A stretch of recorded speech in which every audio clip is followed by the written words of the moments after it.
France's economic success story is one of the most remarkable in history, but recent decades have seen a shift away from its once defining characteristics, due to various unavoidable events that we will explore in this video. Notably, France initiated the Industrial Revolution in a manner distinct from its European neighbors, opting for a gradual progression favoring smaller, artisan-based industries rather than the burgeoning large-scale factories. This approach was partly a deliberate choice, and partly a consequence of losing key skilled workers before fully recognizing their critical importance. As a result, during a time when global wealth was rapidly accumulating, France's economic growth was more measured, placing as much emphasis on the welfare of its workers as other nations did on the industrial complexes that employed them.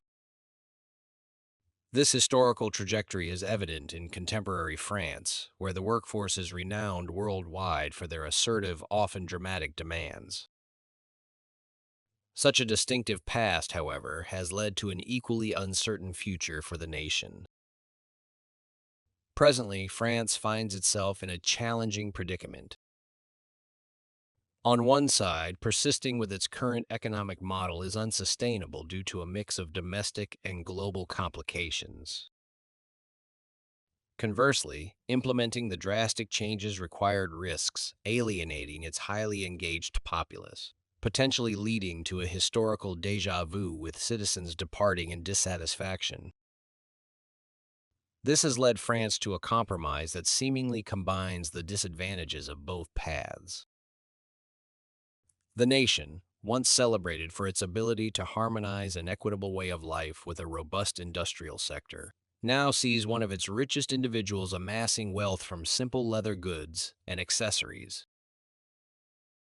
While this individual and his industry don't encapsulate France's entire economic narrative, they symbolize a significant shift. Departing from its distinct economic values could render France a less competitive version of other advanced Western economies. To fully grasp these complex issues and the tough choices France faces, it is important to consider several key questions. First, why is there an urgent need for France to overhaul its economy so dramatically? Secondly, what are the impediments preventing France from effectively implementing these necessary changes? Lastly, what are the potential consequences for the country if it fails to evolve and remains stagnant? The Industrial Revolution stands as a pivotal chapter in human history, dramatically transforming societies in a relatively brief period. This era, a mere speck in the vast timeline of history, marked the transition from agrarian societies of peasant farmers to affluent consumers, thanks to the advent of machinery and technology.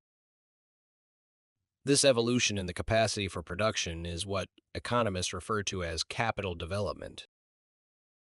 Prior to this, economies were predominantly reliant on land and labor, with expansion and prosperity hinging on acquiring more farmland and laborers. However, with the emergence of capital as a third critical factor of production, the dynamics of empire building changed. Nations with superior technology, regardless of their size, could challenge expansive empires. The architects of this new era, the capitalists, amassed wealth surpassing that of traditional landowners, including lords and kings. This period not only fueled exponential growth in human population and global wealth, but also led to the increased consumption of finite resources. While this narrative is common to most countries, France's journey through the Industrial Revolution took a somewhat distinct path. The Industrial Revolution's onset marked not a sudden transition from farming to industrial labor, but a slow pivot towards rudimentary mechanization. In France, one of the initial nations to embark on industrialization, this shift was more gradual than in other European countries. Various theories exist to explain this, but the primary factors are linked to stability and confidence. France's early Industrial Revolution era was marred by its own revolution, and subsequent involvement in several regional wars. This period of upheaval directed the country's focus towards military endeavors rather than technological advancements. Moreover, France saw a notable exodus of skilled workers before the Industrial Revolution took full swing. Many of these individuals were Protestants fleeing religious persecution, including pioneering mechanics and engineers whose knowledge would later prove critical for the invention of steam engines and the mechanization of factories. Their departure, while not initially for economic reasons, represents an early form of brain drain that still impacts France. The Industrial Revolution's narrative is intriguing, with its economic effects being particularly pronounced in France. Contrary to other European nations that saw the emergence of large corporations, France's economy remained characterized by a plethora of small artisanal shops. This configuration significantly influenced the workforce, while industrialization in other places often translated to poor labor conditions. French workers enjoyed more bargaining power with their employers due to the dominance of smaller enterprises in the market. Economically, a monopoly occurs when a single entity dominates an entire industry, leading to potential negatives like higher prices and lower quality for consumers due to lack of alternatives. Perfect competition, the opposite scenario, features a market flooded with numerous small competitors. Between these two extremes lie conditions such as duopolies and oligopolies, where two or a few firms respectively hold sway. France's economic structure during the Industrial Revolution, dominated by small businesses, veered closer to the ideal of perfect competition, starkly differing from the monopolistic or oligopolistic trends in other industrialized countries. While the common critique of monopolies and oligopolies often centers on their impact on consumers, a more profound issue lies in their effect on the workforce. The typical consumer-focused argument is straightforward. If a single company monopolizes a product like computers, consumers are compelled to pay whatever price is set, and the company lacks the incentive to innovate since their customers lack alternatives. However, the repercussions for workers in such a scenario are even more significant. In a monopolized industry, workers skilled in specific trades, such as computer manufacturing, face limited employment options. When a single company holds sway over an entire sector, it gains the power to suppress wages, as employees have few, if any, alternative employers. This lack of choice can lead to diminished working conditions and lower pay, as workers are essentially at the mercy of the sole industry leader. Conversely, a market characterized by perfect competition with numerous small firms vying for both customers and employees presents a vastly different situation. This was the economic environment in France during the Industrial Revolution. In such a market, workers benefit from a wide range of employment options. Companies, in their effort to attract and retain skilled labor, are more likely to offer competitive wages and better working conditions. This competitive landscape not only fosters innovation and fair pricing for consumers, but also ensures a more equitable and empowering environment for workers. France's economic development, while slower compared to other major European powers with their concentrated industrial hubs, laid the groundwork for a culture prioritizing egalitarian principles. This approach has been beneficial for the country up to the present day. However, there's been a notable trade-off. French industry has generally been less productive than its counterparts in Germany, the UK, and particularly the USA. This disparity meant that, historically, even as a highly industrialized and advanced economy, France has typically seen somewhat lower wage levels.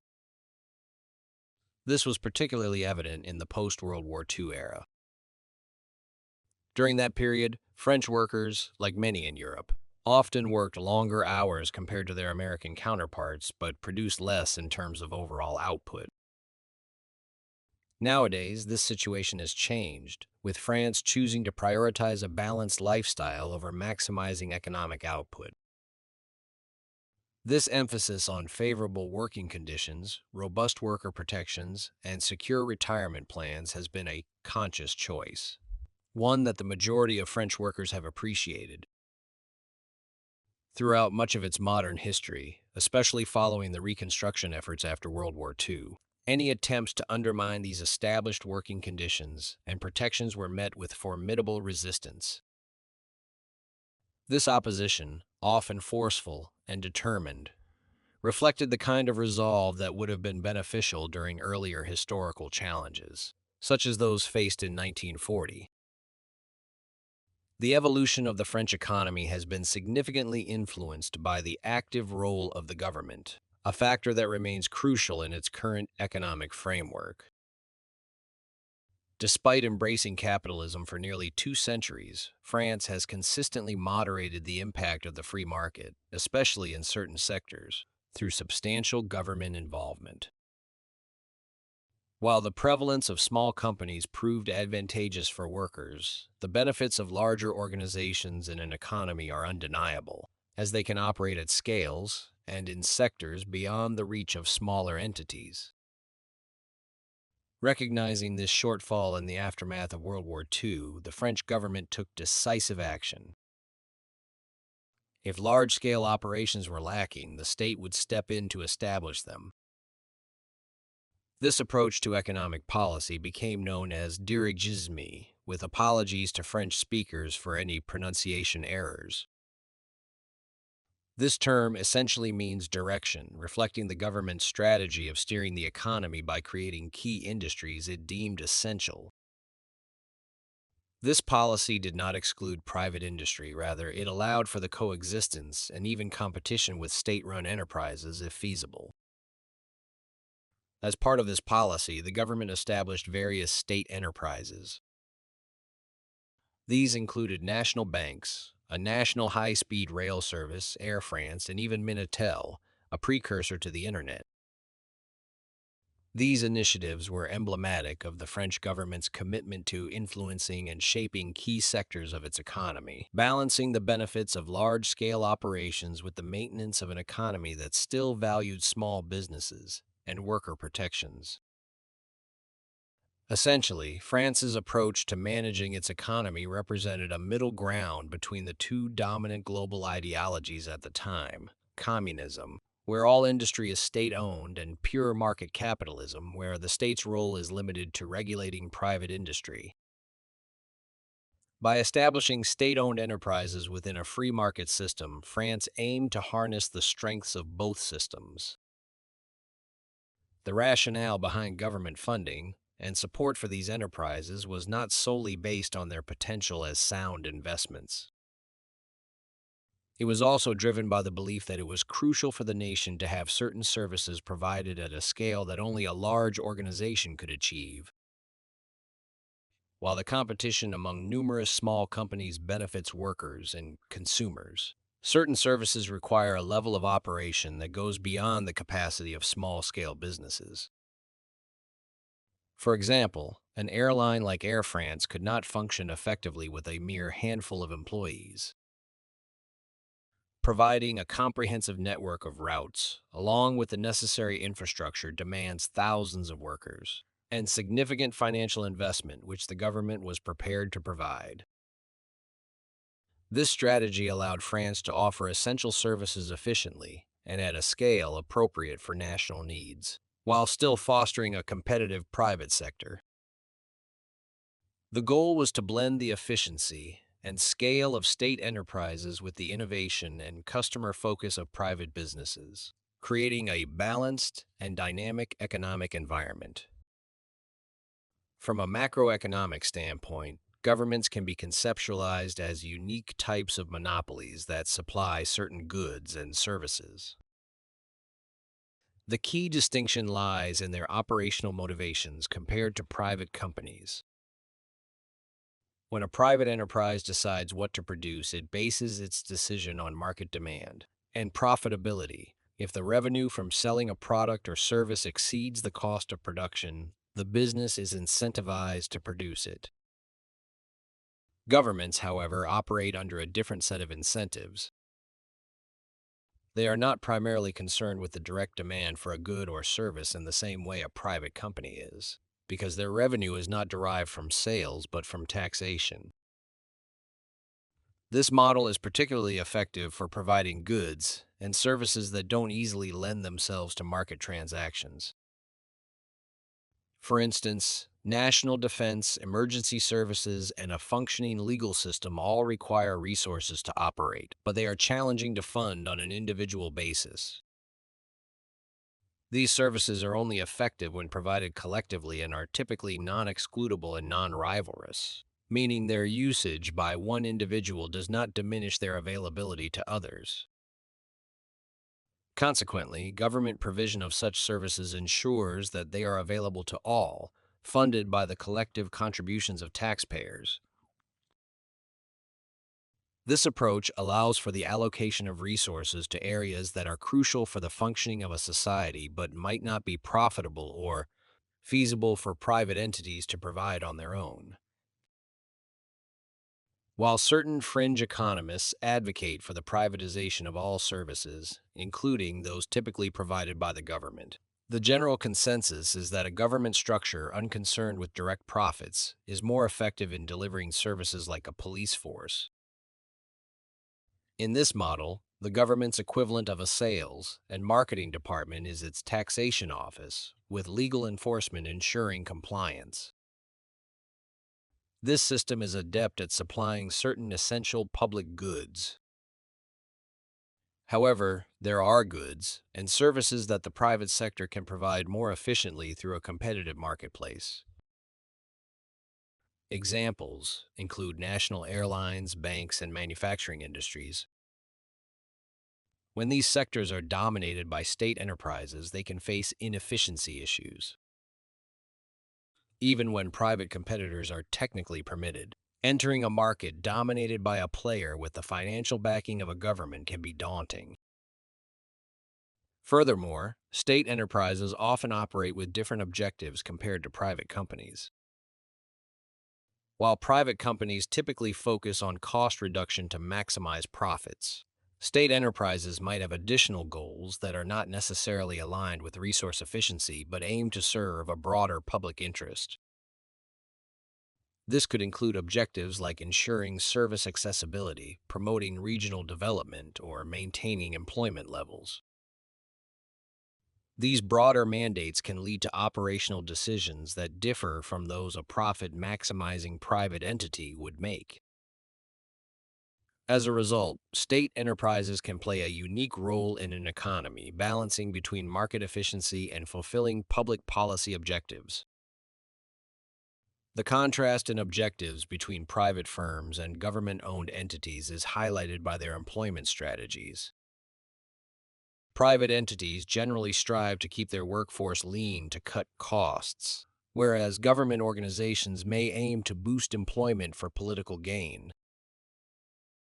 Furthermore, government entities are inclined to offer products and services that might not yield a profit but cater to the public good, like maintaining unprofitable flight paths by a state airline for the sake of national integration.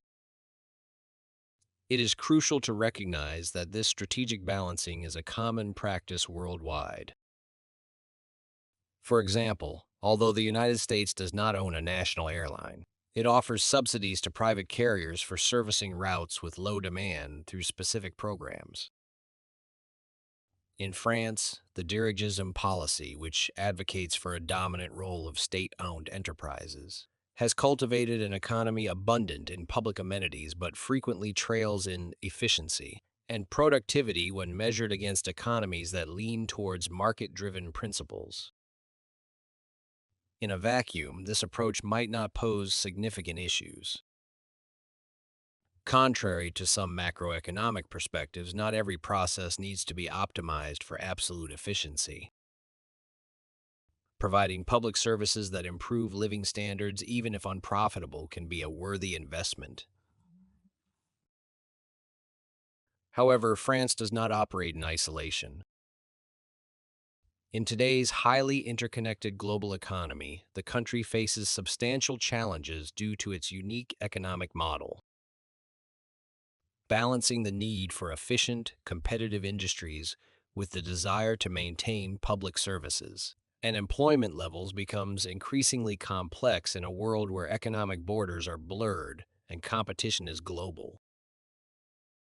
This interconnection forces France to continually reassess and adapt its approach to both state-run and private sectors to remain viable and competitive on the international stage.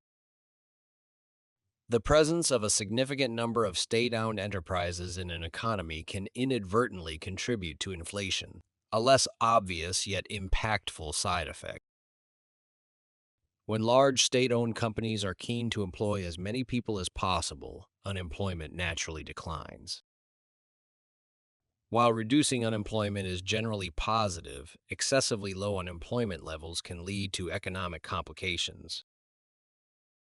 Economists refer to the concept of the natural rate of unemployment viewed as an ideal state for an economy.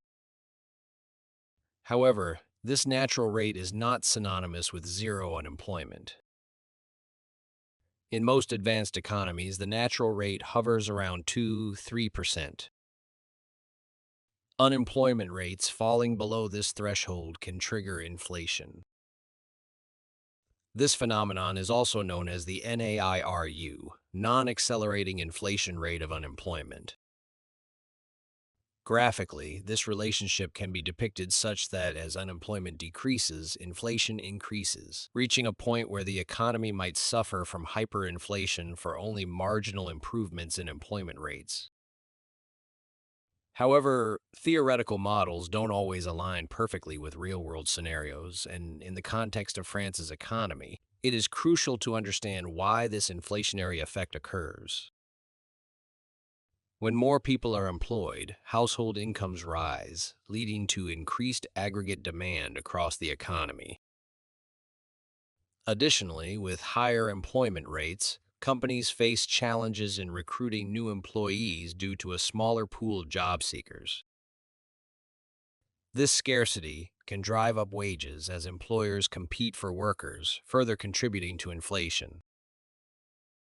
In essence, a high employment rate fueled by a large number of jobs in state-owned enterprises can lead to increased spending power and competition for labor, both of which can push prices upwards in the economy. Consequently, businesses may have to offer greater compensation to entice already employed individuals to switch jobs. If this becomes a widespread practice, companies will likely increase their prices to preserve profit margins. This can lead to a scenario where higher living costs prompt workers to seek greater wages, leading to further price hikes by businesses, a repetitive and escalating pattern known as a wage price spiral. However, this cycle could be avoided if wage increases are paralleled by enhancements in employee productivity. Imagine an economy with 10 people where 9 are employed, each earning $1 to produce 9 baskets of goods, pricing each basket at $1. If the 10th person also starts working, earning $1, and contributing an additional basket, the price per basket remains $1. However, these workers might soon recognize their unique position as the sole producers of these goods and demand higher wages, say $1.50. But if their output remains at 10 baskets, this only serves to raise the basket prices, not improving their overall financial situation. This is under the assumption that the 10th worker is equally productive as the first 9.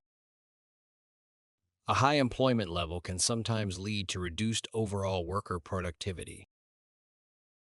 This occurs because it becomes difficult to replace employees, and there's less motivation to enhance skills or work harder due to the abundance of available jobs. Consider a simplistic example involving 10 basket makers, where perhaps the 10th worker was initially unemployed for a reason. This issue is often amplified in state-owned enterprises, where efficiency and productivity might not be the primary focus.